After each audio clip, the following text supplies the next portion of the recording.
8h18, 8h18, nós já estamos na linha aqui com o Wilson Silvestre. E o Silvestre hoje vai falar para a gente a respeito de algumas coisas que estão acontecendo. Um paradão total, muita coisa que a gente está vendo aqui que não está legal. Bom, Silvestre, antes de você começar, a pergunta minha para hoje é o seguinte: quando a gente pensa que a coisa vai melhorar nesse país, chega aí cada áudio aí de maluco, de ministro agora do TCU, o nego cada vez bota mais lenha na fogueira. Afinal de contas, esse país está caminhando para um golpe, para uma guerra civil, para o quê? Bom dia.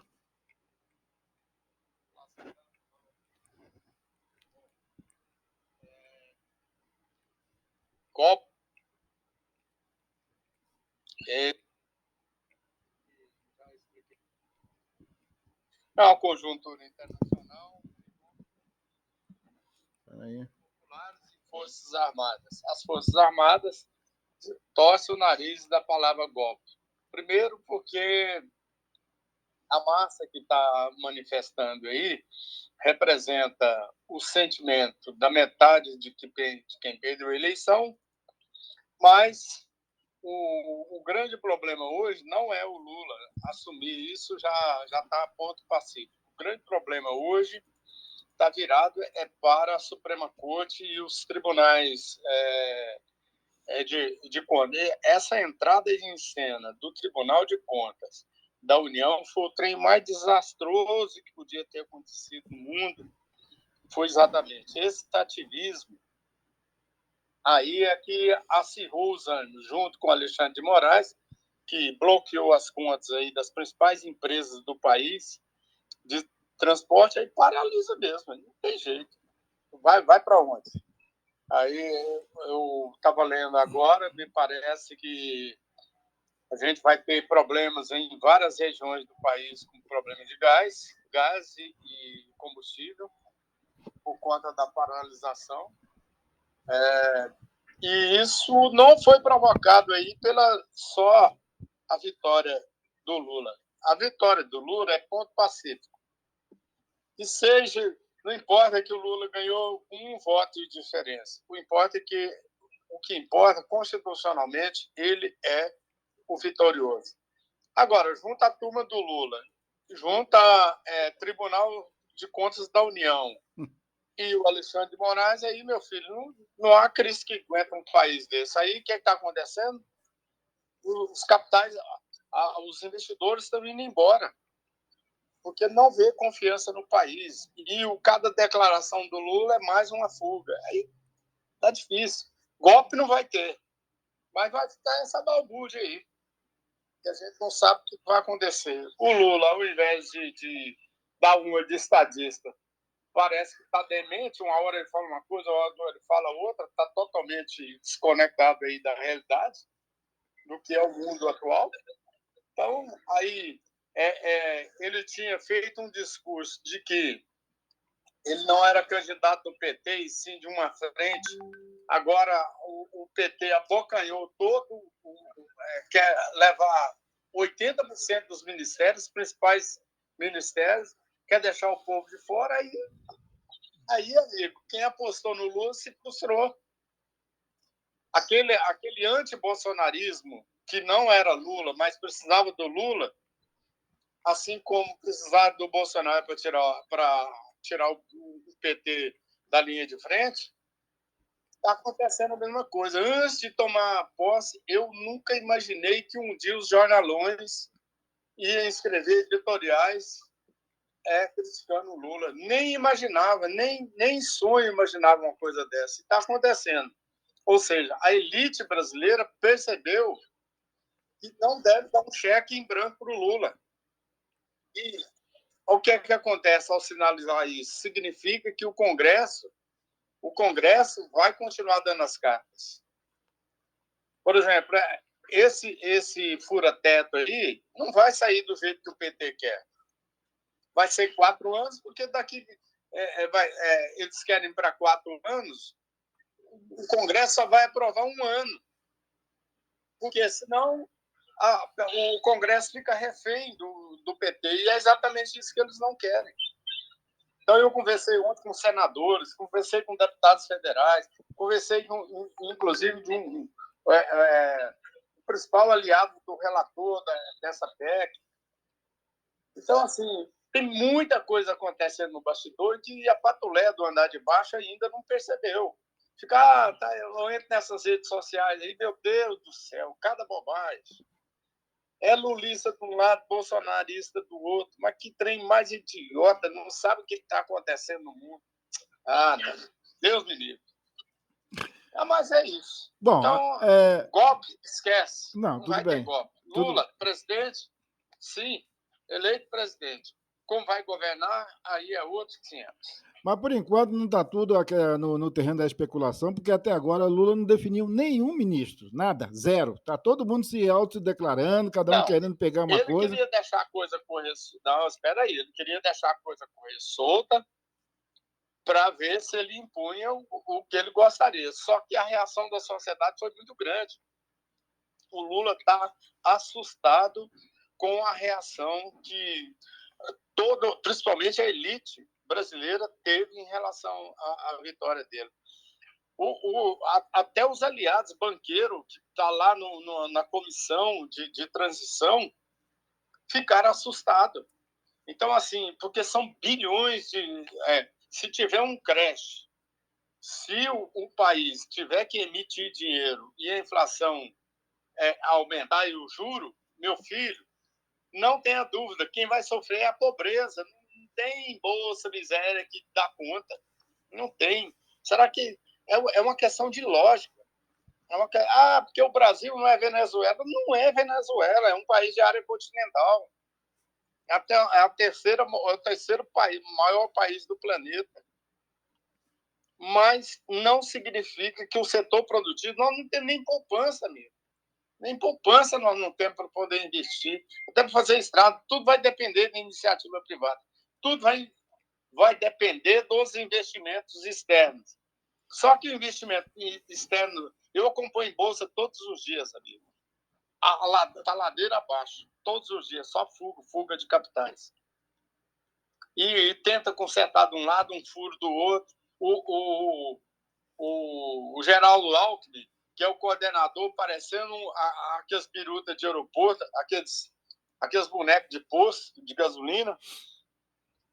Nossa Senhora, coitado, foi engolido pelo PT. O PT atropelou ele, porque a comissão hoje, cada dia entra mais gente, tudo com gosto de sangue na boca e faca entre os dentes. Então, deu no que deu. Deu no que deu. Tá? Leia os jornais de hoje que você vai ver o que eu não estou inventando nada. Não, eu tenho certeza que você não está inventando. Por isso que eu comecei nosso papo exatamente por causa disso, né? Porque o áudio lá do ministro lá, do Nardi lá, botou mais lenha na fogueira e foi uma bomba, entendeu? O negócio já tá ruim. Aí o cara fala, aí depois diz que é brincadeirinha, que não é nada disso, pô. Quer dizer, ele tá brincando com esse país, né? Não. É Tem uma responsabilidade. seriedade. Tudo bem, gente, já tirou o Bolsonaro. Para que fica inventando essas besteiras? Já tirou, o Bolsonaro já é passado. Você tem uma ideia, os líderes, se não tem líder, desculpe, não existe líder nos movimentos. É tudo espontâneo. É um negócio tudo espontâneo. Tudo Só espontâneo. que eles fizeram? A estratégia deles? Eles estão em frente ao quartel. O quartel é área militar, não tem como a polícia tirar eles. E o trem só está aumentando, e aí?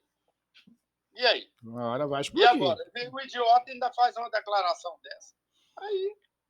Aí meu filho, quer pôr fogo no parquinho mesmo, não tem jeito. Assustar as crianças. Vamos ver onde vai parar isso. Bom, agora vamos voltar aqui para nosso mundinho real aqui, como você diz. Brasília está tudo quieto também, Pará? Tá, o Ibanez está com o pé nas costas, está aguardando, assim como o Caiado. Aliás, não só o Ibanez, Caiado, todos os governadores não definiram o secretariado, ninguém foi eleito, reeleito, ninguém. Você não vê notícia disso. Por quê? Porque precisam saber qual é a definição que vai ser o governo Lula.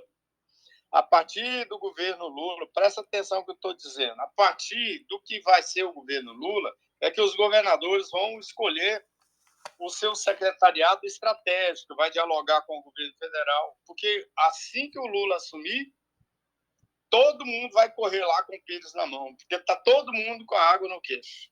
E aí? País quebrado. Então, para isso, os governadores estão aguardando o que o Lula vai anunciar como ministro. Como é que vai ficar a relação dele com o Congresso? Como é que vai... Qual é o principal projeto dele, estruturante? Porque uma coisa é falar que vai dar dinheiro para os pobres. E aí? Mas tirar de onde? Essa é a pergunta. A despesa vegetativa só crescendo. O Lula anunciou que vai dar aumento para todo mundo. Mas como? Não tem dinheiro. E aí? Os governadores, isso é um efeito cascata que rola ladeira abaixo assim que ninguém segura. É igual pedra atirada lá de cima de morro. Ninguém segura. A força da gravidade é tão grande que ninguém consegue segurar uma pedra grande. É o caso do que está acontecendo. Então, assim, o país que o Lula encontrou em 2003 não é o país de 2023. O país de 2023 é politizado, tem uma direita orgânica, assim como tem a esquerda orgânica, tem a direita orgânica agora. Aí, meu chapa, acabou. Acabou a eleição, agora vamos ao futebol. Nem futebol. Aí que o povo, não, tem que vestir amarelo. O Lula caiu na bobagem de falar, eu vou vestir minha camisa amarela. O que aconteceu? Tá todo mundo de amarelo. Aí o que tá na cabeça das pessoas? Bolsonarista. Agora Pronto. virou zorra, Oh, mas cada bobagem, meu Deus do céu. Aí tá todo mundo de amarelo. Ninguém atentou com detalhe. O movimento paredista que está no país é verde e amarelo. Não, tá tudo errado. Tudo errado. Agora não tem jeito de consertar, né? Tem que tocar o jeito do jeito que está para ver se conserta.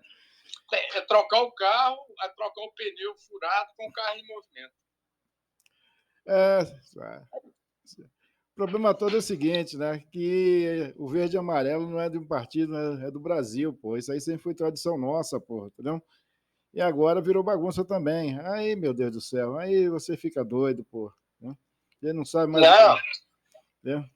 Não adianta. O verde e amarelo ficou incrustado no inconsciente de massa como um movimento nacionalista, patriótico e bolsonarista. Ponto.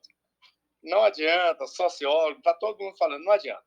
Pode fazer campanha, porque como é que você vai fazer campanha contra...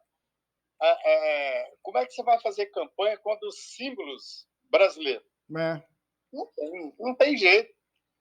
Aí, meu chapa, aí o tiro, sabe aquele tiro que saiu pelo pé? Gente, mas como é que o Lula fala uma bobagem? No dia que ele falou isso, eu falei, meu Deus do céu. Eu falei, não acredito. Eu não acredito que aconteceu isso. Ele quis fazer um contraponto. Foi a mesma coisa que o Collor cometeu, que é a besteira. Todo mundo saia de preto, verde e amarelo. Aí saiu os estudantes contra ele. Não. Tem coisa, tá? As palavras hoje têm muita força, as redes sociais também. E o que está acontecendo? O Alexandre Moraes tentou impor a força. E o que aconteceu? Aquele editorial do New York Times, que é o jornal mais influente do mundo, aquele editorial criticando a Suprema Corte brasileira, rapaz, aquilo foi, nossa, foi um desastre para nós. Porque os investidores saíram, todo mundo está saindo do país. Isso é ruim. Aonde que isso vai quebrar os bancos? Se não tiver um deter essa sangria, não tem como a gente fazer investimentos. É que o povo não entende como é que funciona o mercado de capitais. Acha que é especulador. É claro que tem especulador. Mas o dinheiro, como é que os bancos vão emprestar dinheiro para um governo que é um governo inadimplente, é um governo mal pagador, se não tem poupança interna? Os bancos vão quebrar tudo. Por exemplo, todas as estatais deram lucro no governo do Bolsonaro. Quer aceite ou não, nos governos do PT tudo deram prejuízo. Era cabide de emprego. O Banco do Brasil superou 2 vezes o lucro de todos os bancos privados. Todos. Foi 14 bilhões o lucro do banco. Então, veja bem, isso chama-se gestão. Gosta ou não do Bolsonaro, porra louca, você não concordar, fala só besteira. Tudo bem, concordo plenamente. Só tem uma coisa. Por mais demonizado que seja, o Bolsonaro conseguiu segurar as pontas no meio de uma pandemia. Demorou, xingou, falou bobagem, ofendeu as pessoas, maltratou as pessoas, deu coisa, é grosso, não sabe dialogar, tudo. Concordo? Ponto. Só tem uma coisa. O país está bem melhor do que foi deixado pela Dilma. Não sou eu que estou dizendo. Pega os jornais e olha. Não sou eu que estou dizendo. Eu estou apenas reproduzindo o que eu li. E os jornalões são aliados do PT. Lembre-se disso. Então, amigo, tem que ter um freio de arrumação nessa coisa aí. E o Lula está preocupado, porque ele começou a preocupar. Ele viu que a situação não é boa. Porque os aliados que ele podia contar com eles estão afastando. A primeira coisa que ele tem que fazer agora é definir qual vai ser o ministro e quem vai ser o do planejamento. Ele precisa desses 2 ministros, economia e planejamento. Esses 2 ministros, se eles têm que vir do mercado liberal. Porque se não for liberal, for um tipo, esse Guido Mantega, que graças a Deus pediu o banana e foi embora, porque já entrou cometendo besteira, pedindo o Banco Interamericano para vetar, adiar a eleição. O banco deu uma banana para ele. Ele falou, não, isso aqui. E acabou elegendo quem deveria ser eleito. Os caras já entrou errado, já entrou já rolando bola quadrada no campo. Aí não chuta mesmo, não tragou. É impossível. Falando nisso, tá 1x0 Argentina, hein? Falando nisso, tá 1x0 Argentina, gol do Messi, hein? Bom, como é que está aqui? O que tem a Ana Paula Rezende agora já? Prefeita em 2024? Pois é, aqui tem uma tradição brasileira de a dinastia política sempre tem um herdeiro, né? Qualquer lugar que você olha hoje tem um herdeiro. Aí é pai, de pai para filho, porque a política ela é um poder assim que política você não tem porta de saída, só tem uma porta de entrada. Você entrou, nunca mais você sai. E a Ana Paula sempre acompanhou o pai dela nas discussões, ela era palpiteira, era escudeira, era a pessoa da estrita confiança do Íris. E tem 2 fatores, eu não escrevi sobre isso, mas tem 2 fatores aí. Primeiro que, vamos começar lá, tem que começar pelo Rogério. O Rogério está derretendo como gestor. Quando o gestor vai mal, eu já disse isso aqui várias vezes, quando o gestor vai mal, um prefeito, governador, presidente, aparece um monte de candidato. O Rogério já vai em vários candidatos. O MDB tem um projeto de poder em 2026 com o Daniel Vilela, ele precisa ter uma base de sustentação a partir de Goiânia, que ele tem um capital político em Aparecida e Goiânia, 2 maiores colégios eleitorais do estado. O Daniel Vilela já está amarrando lá os ponteiros com o Vilmarzinho, que é o aliado do Mendanha. A Ana Paula tem toda a chance para vencer os concorrentes. Por quê? Se não for o Marconi, qualquer um outro candidato que entrar aí, se for a Ana Paula, qualquer um outro candidato que entrar, o Caiado entra apoiando a Ana Paula. Qualquer um. Mesmo contra gosto. Primeiro que o Caiado não vai ter candidato. Fala-se no Bruno Peixoto, que é do União Brasil. Não sei se o Bruno for eleito presidente da Assembleia Legislativa, pode ser que ele cacife. Mas tem um detalhe, o Bruno foi o terceiro mais votado em Goiânia, ele não foi o primeiro. Então, isso ele já entra em desvantagem. A Ana Paula não foi testada nas urnas. Exatamente por isso, não ter sido testada, e por ser filha de um grande líder político, um dos maiores líderes políticos que o Goiás já produziu, desde o século passado até agora, o Íris está ao lado aí de Pedro do Vico, do Totó Caiado, dos Caiado, entendeu? O Íris é inquestionável isso. Porque o cara é o cara que passou 70 anos na vida pública. Então, a Ana Paula, ela tem toda a característica do pai dela. O Caiado prontamente vai apoiá-la. Vai apoiar, não tenha dúvida, porque ele não tem candidato. E é mulher, hein? Mas e é mulher. É o MDB. Hein? E é mulher, né? E é mulher.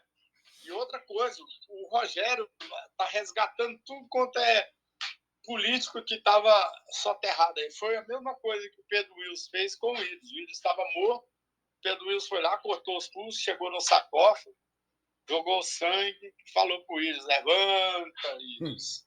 Aí o Willis levantou. Porque ele foi tão ruim. A gente boa, pensa num cara bacana, decente, honesto. Mas é um intelectual, é tipo o Volmir Amado. É um intelectual. Foi reitor da PUC. É um cara muito decente. Pensa num cara decente. Mas não estava preparado para ser prefeito, né, cara? Mas não é. O gestor público, ele tem que ter uma habilidade muito grande para tratar com as demandas. A Ana Paula acompanhou o pai dela a vida toda e ela amadureceu do ponto de vista político.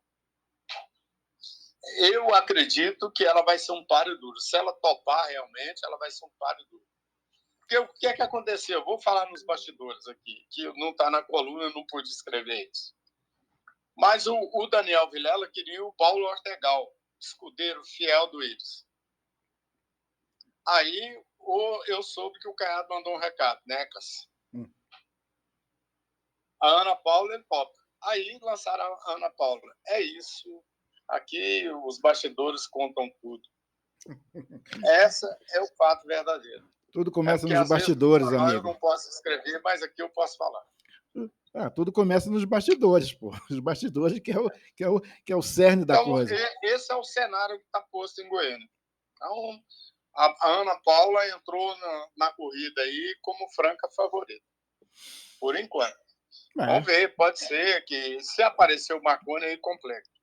Eu não sei se o Marconi vai topar. Se o Marconi não topar, o PSDB deve lançar o Matheus Ribeiro. Eu acredito mais no Matheus Ribeiro, que é um jovem, um cara que está trabalhando bem nos bastidores aí. Aliás, é um sujeito até que a gente podia dar uma entrevista com ele. É um cara inteligente, que foi a grande surpresa, a grata revelação nessa política de 2022. É um cara que é interessante a gente ouvir. Eu vou convidá-lo, ver se ele topa falar com a gente aí essa semana ainda. Bom, é um cara que pode vir a ser o candidato do PSDB a prefeito de Goiânia. Certo. E o Mendanha? Bom, o Mendanha eu falei com ele, conversei rapidamente. A nota nem era esse fator Mendanha. A nota era sobre se ele vai permanecer ou não no Mais Brasil 25, que é a fusão do Patriota com o PROS. Não é isso? E aí? Essa fusão do Patriota com o PROS. Aí ele disse que... Como sempre. Que vai aguardar, está muito cedo ainda. E o Jocelino, ele é muito leal, o Jocelino Braga. O Jocelino Braga deu uma declaração dizendo que se ele quiser comandar o partido, está à disposição, então ele vai aguardar aí. Mas ele também já foi convidado novamente pelos republicanos, ele disse que vai até conversar com o João Campos sobre isso. que o republicano vai manter-se neutro em relação ao governo Lula, neutro não, independente, é a melhor frase. Então, assim, o Mendanha está fazendo a coisa certa, ele está calado. Ele falou, olha, Wilson, até vou conversar depois com você e tudo, porque eu estou na estrada, ele estava na estrada, e ele vai retomar, a partir de março, abril, ele vai retomar esse movimento, percorrer o Estado, significa que ele é candidatíssimo em 2026. O Daniel vai enfrentar um cara que já foi experimentado nas urnas.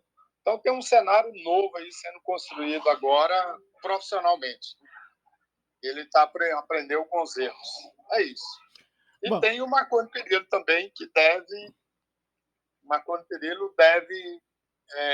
vai avaliar aí se volta para governo. Se o Marconi também, a partir de março, abril, ele vai para a estrada, vai percorrer o Estado novamente, vai reestruturar o MDB. Porque só tinha cabeça de cotonete. Meu Deus do céu, toda reunião do PSDB, eu olhava assim, só para aquelas peças de museu, eu falei, meu Deus, esse povo aí não consegue pedir voto, não. Bom, mas, tudo bem, vamos ver. O que move o mundo é a juventude, cara Santana. Nós estamos aqui porque nós somos teimosos, nós somos persistentes. Mas o que move o mundo são os jovens. Para finalizar, nada no jovem é ridículo. Para finalizar, o Policarpo, presidente da Câmara, ele está sofrendo um processo do próprio partido dele. E aí, como é que fica? Bom, o Policarpo está assim, ele está enrolado. Ele quer manter a presidência, né? O que acontece? Ele é candidato, ele está assim, ele é fraco, mas sonho dele é ser candidato a prefeito. Se o Rogério, ele quer, por que ele aproximou do Rogério? Ele quer ter o apoio do Rogério. Só que dentro do republicano tem o pastor Jefferson, que pode ser o candidato. Tá bom? Ou o próprio João Campos. Não está descartada essa possibilidade. Aliás, é uma nota que eu vou fazer amanhã. Preciso até anotar sobre isso. E entrou no páreo. Já que nós estamos falando sobre corrida, pode deixar. Alô, Fábio Mossoró, vou começar a mexer com o Valparaíso essa semana. Vou contar aí os bastidores, como é que estão. O povo não fala, eu vou falar. Amanhã nós vamos abordar esse assunto aí. Beleza. Amanhã vai ser Valparaíso na tela. Tem muita coisa acontecendo. Vamos falar sobre Valparaíso. Tem muita coisa, pô. Então, tá na hora de a gente começar. Tá fervilhando os bastidores aí. Tá, e demais. Né? Bom, era só discurso mesmo. É isso, né? 28 minutos. Por isso que eu estou dizendo. Era só discurso, acabou. Então, amanhã temos mais. Um grande abraço. E amanhã, não percam. Eu vou tentar o Matheus. Vamos ver se a gente consegue o Matheus essa semana. Bater um papo. Vamos trazer gente diferente aí. Tá, quinta-feira está quase confirmado a presidente aí do PT de Goiânia aí, a Kátia, quer dar uma palavra aí, estava acertando aí com a Lucimar. Vamos ver se vai fechar para quinta-feira. Gente, a Lucimar reapareceu. Agora ligou para mim e tal, a gente estamos tentando marcar uma entrevista com a Kátia, para quinta-feira. Depois eu te passo. Professora Kátia, braba. Braba. Né? Tem muita coisa também acontecendo. Braba. Silvestre 2905. Tchau, até amanhã. Um grande abraço. Um abraço, fui. Tchau. Até. Tchau.